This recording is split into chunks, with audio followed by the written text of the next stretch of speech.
Quiet, please. Quiet, please.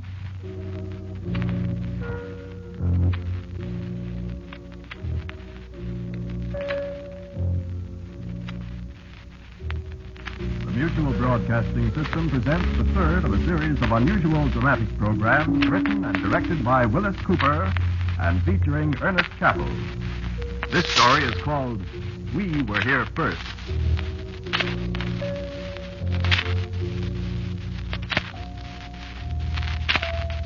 I'll tell you the story. You keep asking for stories, I'll tell you one that'll really give you something to think about. You'll keep thinking about the story till you die. And I have an idea you'll pass it on to the ones who come after you, just as I'm passing it on to you. So you listen carefully.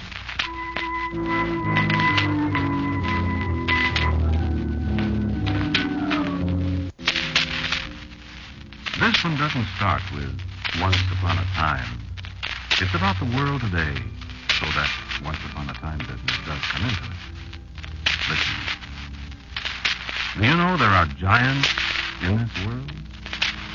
Oh, yes, there are. Did you think we were the only ones here? You're wrong. There are giants.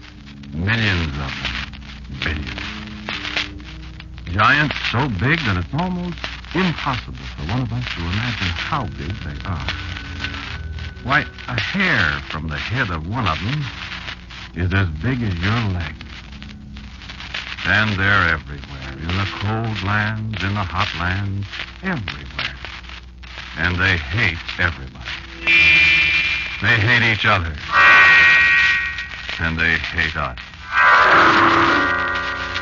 Oh, how they hate us. How they'd like to get rid of us. But I'll tell you something. They're not going to. We were here first. And we're going to be here a long, long time after they're gone.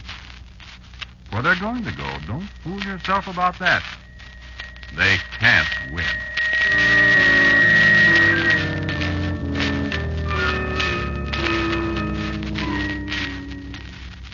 But it isn't going to be easy. Don't fool yourself about that either.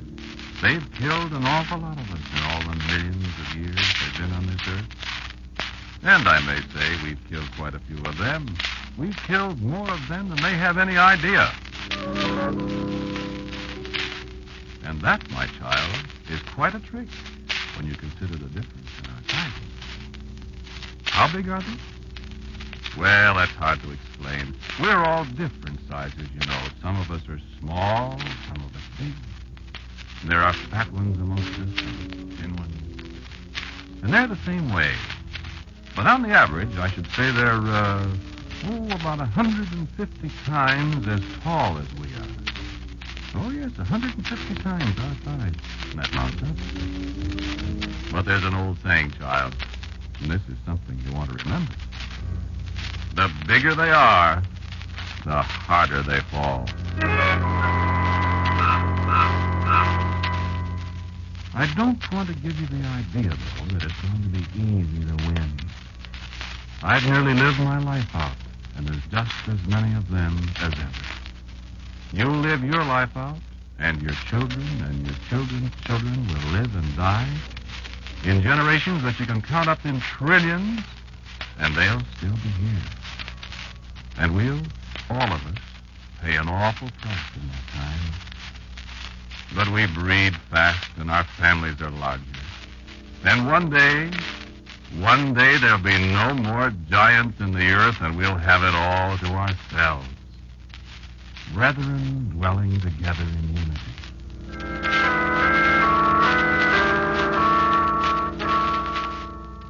That's one of their sayings, too, but they disregard it pretty much. They don't dwell together in unity any more than we do. And that's the bad part of it from our standpoint. If we just had sense enough to get together, if we just stop fighting amongst ourselves. Now, of course, it's all right for them to fight amongst themselves. That simplifies our problem. Someday, if we're lucky, maybe they'll all kill each other. They try hard enough. Oh, I tell you, they've got weapons, child. They've got an atomic bomb. It works.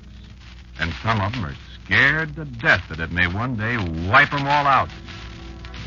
But we'll see. If it does, good riddance. And our day comes a little sooner. If it doesn't, well, we've got time.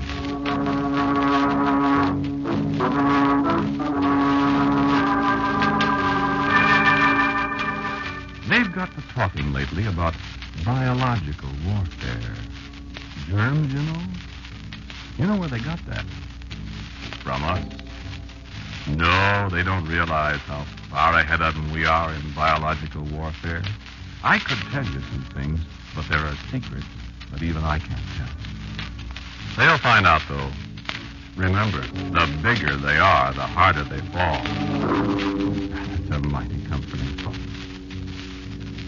Something else to think about, too. As I said, they hate us. But most of their time is taken up in hating each other. So they don't have the time to attend to us as they should if they want to continue to exist. They're absolutely ruthless, though, when they do think about exterminating us. I know. I nearly got it once. You want to hear about it? Well, can you take it? Well, this is just one of the concentration camps they run in between the times they're planning how to exterminate each other. They call this place New Jersey. But it's not New Jersey to us. Some of us call it Thanatopolis. That's Greek. It means city of death. Greek? Oh, the Greeks lived on this earth a long, long time ago. There's some of them left today, but they're not the same as they were then. They got careless. All that's left of their glory is words like Thanatopolis. Words that have the sound of death in them, child. I was hungry. That's how I got caught. That's the way a lot of us get caught. Plenty of food, plenty of good, healthy food, plenty to drink, nothing to do but get fat and get killed. I didn't know about giants in those days. I know now. The gate was wide open, and I tell you, it was the pleasantest place I've ever seen. I looked it over. I smelled the food. Oh, I tell you, I've been around, and I never smelled anything so delicious in all my life. I just went crazy as hungry as I was. Well, the food was just as good as it smelled, and there was plenty of it. I lost my way going in. It's a kind of a labyrinth, you see, and I was interested in the food. I was hungry. There was a lot of us in there. I recognized hundreds of friends, fat, happy, well-fed. I stayed there quite a while. I got fat, too. But there were sounds I didn't like.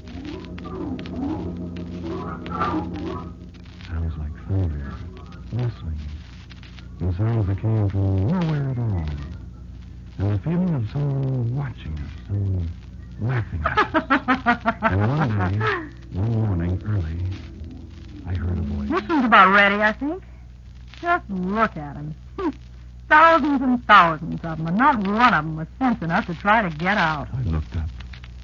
That sounded like a human voice to me. Get the gas ready. They've had a good time now long enough. You'll see how long it takes them to die. It was a human voice. A giant voice. This particular concentration camp of theirs was run by one of their females. Probably, according to their standards, a very beautiful one. To me, as I looked up at her face far above me, she looked like all the figures of death I'd ever dreamed of. And, child, she was dead. Where's the stopwatch? Paralyzed, I watched her great fingers wind her stopwatch. So stiff with terror, I saw the nozzle of the gas generator slither into the door far across the floor. I began to crawl toward the door, toward the gaping mouth of that gas jet. I tried hard to warn a few of my friends, but they were heavy with good living, and it was useless. I found my way through the labyrinth somehow, hoping there'd be time. I had a goal now, If I could make it. And then I saw her raise her hand with a watch. I heard her... Put on the gas.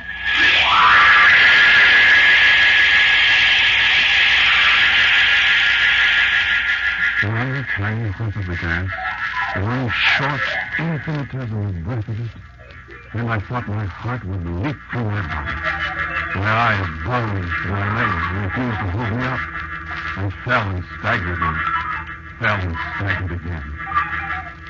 And as I stumbled out into the blessed freshness of the air, I heard the sound of her stopwatch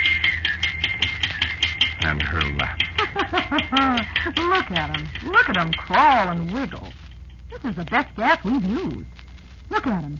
3 seconds, 4 seconds, and every one of them dead. This is wonderful. I was dazed. My mind couldn't contemplate such life. 4 seconds, and countless thousands of us dead. And then, this is the horror. You know what she did? She gathered up their still warm bodies and tossed them onto a great scale and weighed them. Why? So she could know how many of us she had killed in 4 seconds. Do you wonder we hate them? Do you wonder we live for nothing but the day when the giants, male and female and all their young, shall all be gone from this earth?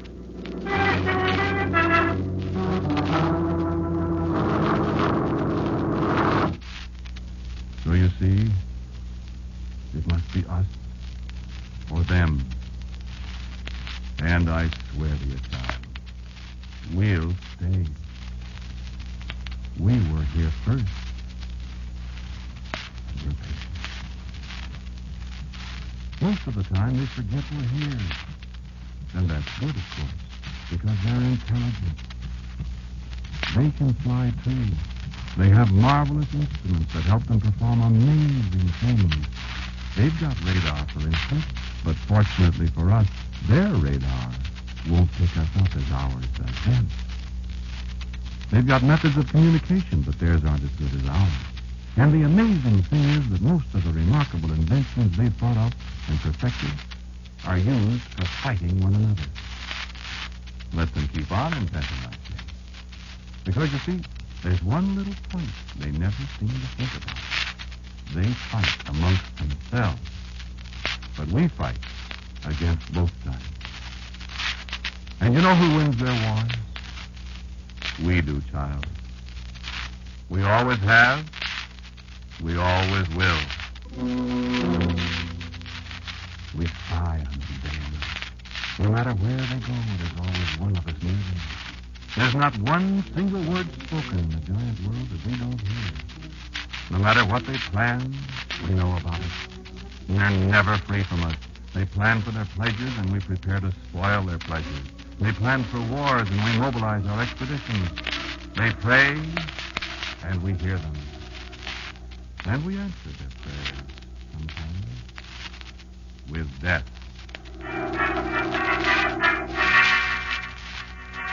What do you mean? How?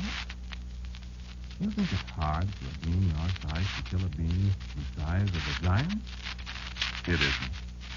You see, in the first place, we're willing to sacrifice 1,000,000 of us to kill one of them. No, that's true. Not all of us know about the giants. Not all of us know that we're being sacrificed in this endless war. Some of us think we're dying a natural death, I suppose. But we leaders know. You still don't understand? Well, let me give you an example. I said the giants are on the average, perhaps 150 times as tall as we. Well, that's just height.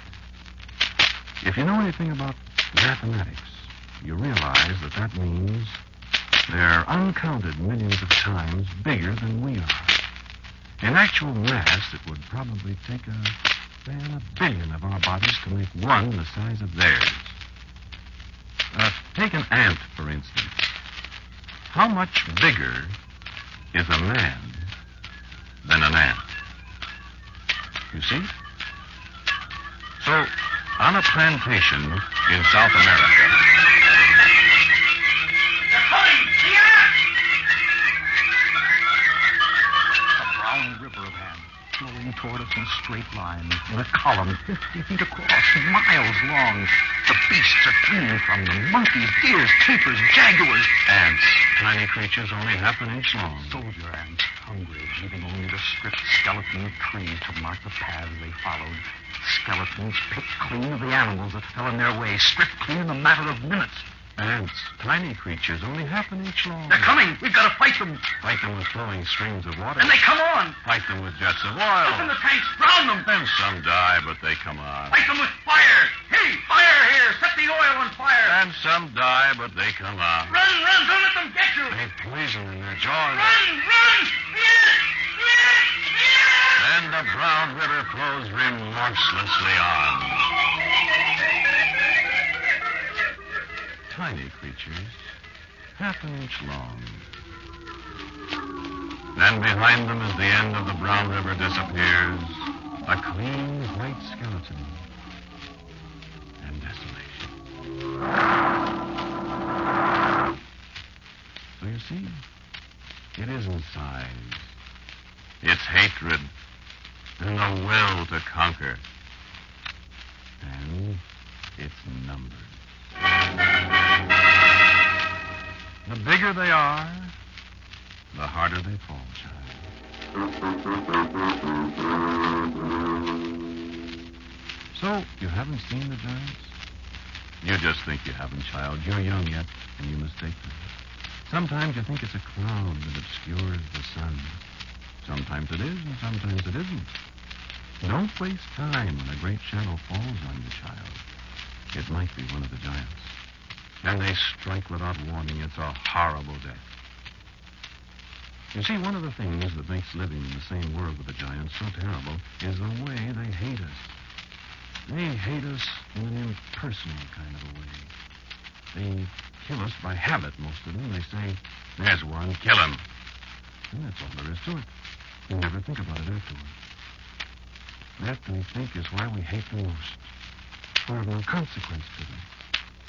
That is, they think we're of no consequence. If they knew what we've done to them through all the countless ages they've been on this earth.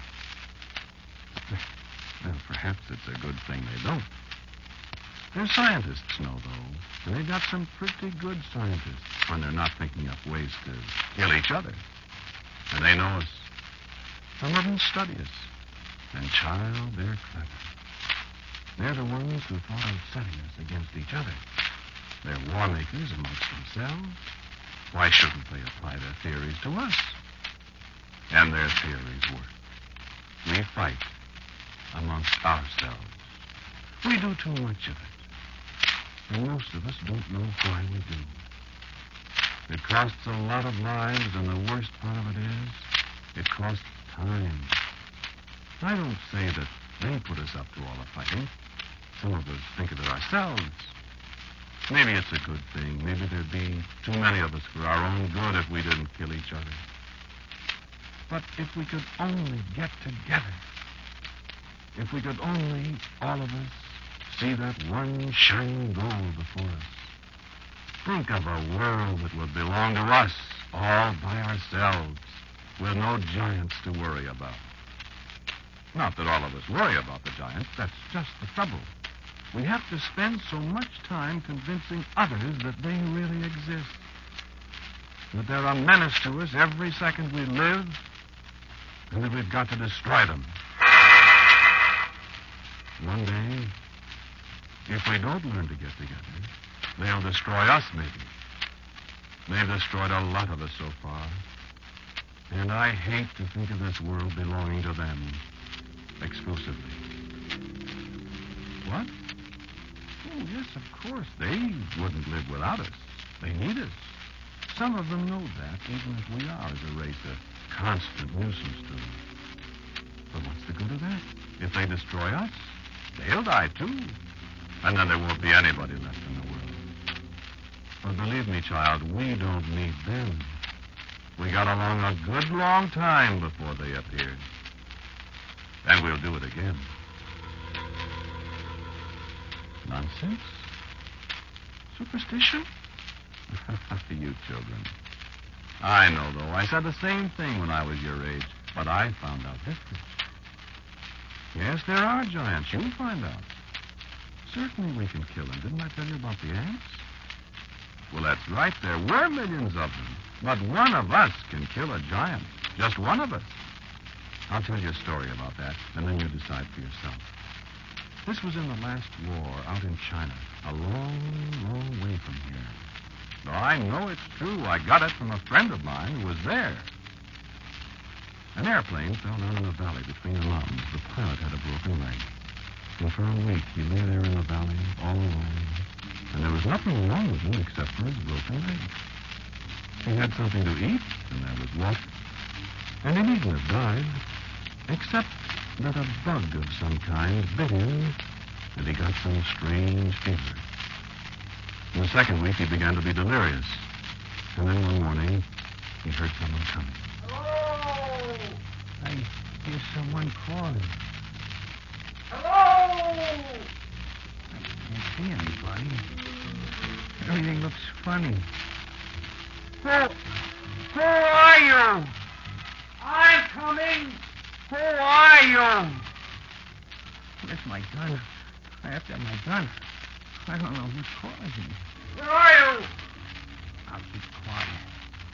I don't know who he is. I'll wait. I see him. No. Yes, I do. You're not going to get me. Where are you? I see him. He's so big. It's a giant. Look at him. He's coming closer. A giant. I'll have to kill him. You're not going to get me, giant. Get away from me, giant. You're delirious. Don't you touch me. Don't you come close. Oh, let me help you, kid. No. You're a giant. Think I don't know? You'll come to get me. Take it easy. No, get away from me. I'll kill you. Easy, fella. Take it easy. No, get away, I say. I've got a gun. Put the gun away. Don't touch me. Stop. All right.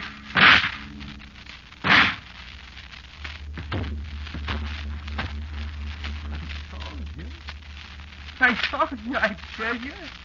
I killed a giant.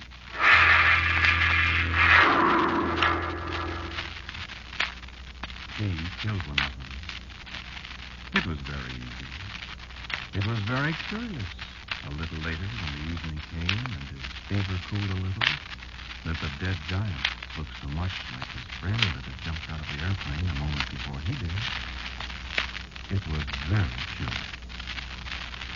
Well, all right, it was his friend. He thought his friend was a giant, and he killed him. Or did he kill him? He fired the pistol at his friend that was the direct cause of his friend's death. But who was it that brought him a fever and made him think his friend was a giant? Remember? I said a little bug bit him. So the little bug was indirectly the cause of the other man's death. And to the little bug, the man was a giant. They were both giants, and he killed them both. Because the man who had killed his friend had a moment of lucid thought, and his fading strength was enough to bring the pistol up to his mouth. Well, I know it's true. Well, maybe that is rationalizing, but you think it over. To my way of thinking, 2 giants got killed.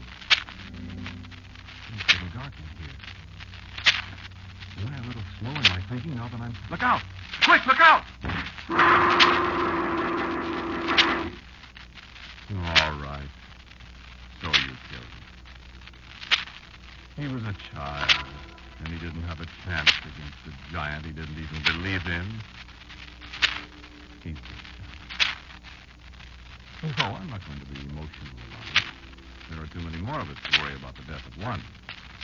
You can smash us, you can poison us, you can gas us to death, but we'll always be with you. Up to the end, and afterwards. You can't win. Without us, you'll die. With us, you'll die. listen for a second. We're everywhere. We're in the earth. We live in your houses. We eat your food. And we watch you day and night. We've got senses you never dreamed of. We've got weapons that you have no defense for. You walk on your two legs. We've got picks. You fly in your airplane. We've got wings. You make your weapons. We are our own weapons. And if we insects ever get together, Giant, or maybe we won't have to. Maybe you'll blast yourselves off the earth and save us the trouble. Your atomic bombs don't mean anything to us.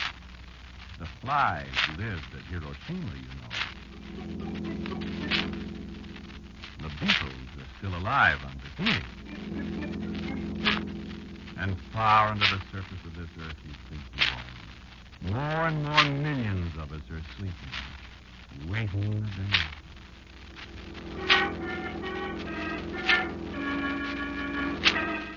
Giant, we'll always be there. Wherever you go, while you're awake, while you're asleep, chasing you, plotting against you, knowing that one day everything you've built, everything you've accomplished on this earth will be ours. We were here first, and we'll be here last. There's a fly in the moon, isn't there? And there's a cloud of gnats somewhere outdoors waiting for you and all the rest of the giants we hate. Are you the one that was bragging about the, what did you call it, DDT? Fine, giant. DDT does kill. It kills the good insects and the bad intellect. Better try again, Giant. You can't live without us. And you can't live with us.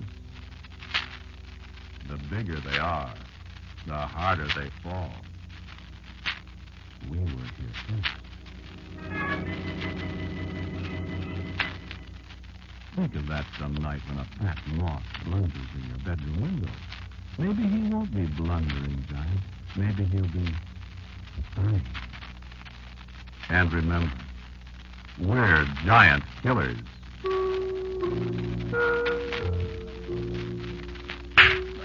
Not so good, Giant.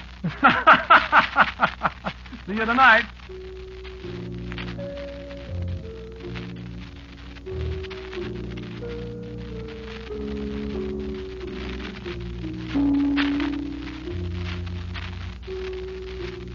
You have listened to Quiet Please, which is written and directed by Willis Cooper.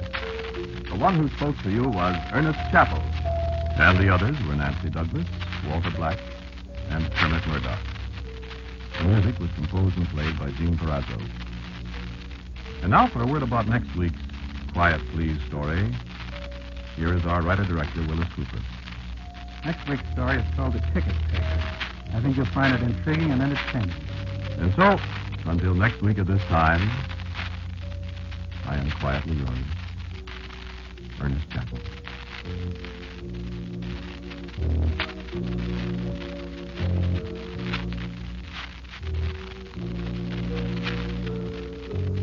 This program came to you from New York. Stay tuned now for a fascinating story of strange events and their common sense explanation on The House of Mystery, which follows in just a moment.